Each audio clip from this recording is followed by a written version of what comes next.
Well, Anna Marie Island saw some massive crowds during spring break this year, offering businesses a much-needed rebound 6 months after Hurricanes Helene and Milton brought tourism to a standstill.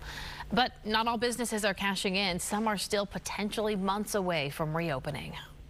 The sidewalks chock full, the front of the building would be full of people. That's what spring break usually looks like at Walter Loos ice cream shop, pizza parlor, and donut store on Bradenton Beach.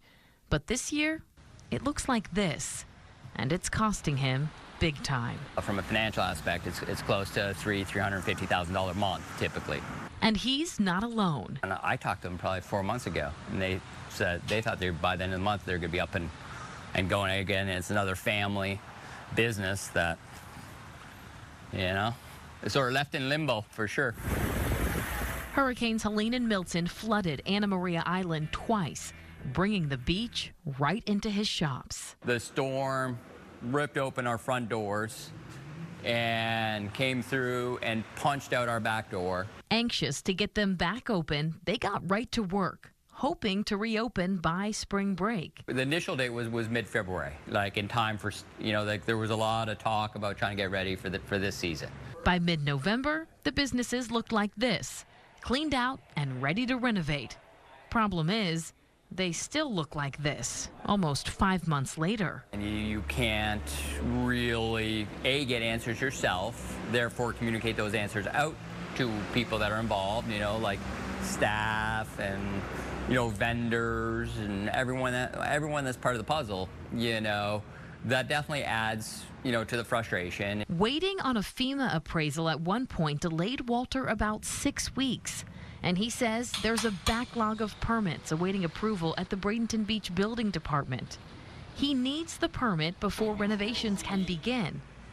But Walter's not bitter, and he's not pointing fingers. This was, we hope, a real unique series of events that simply has overwhelmed our community.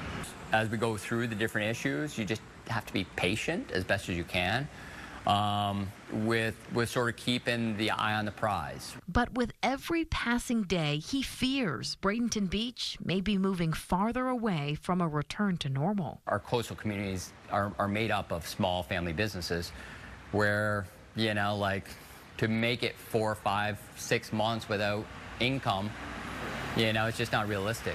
As far as his businesses, Walter says he's close to a tipping point where the wait just won't be worth it.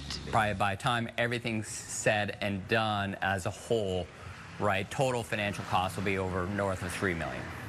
At this point, we are just, sort of buckling down and trying to see it through. Well, state officials determined that about 95% of the city of Bradenton Beach was destroyed by Hurricane Helene.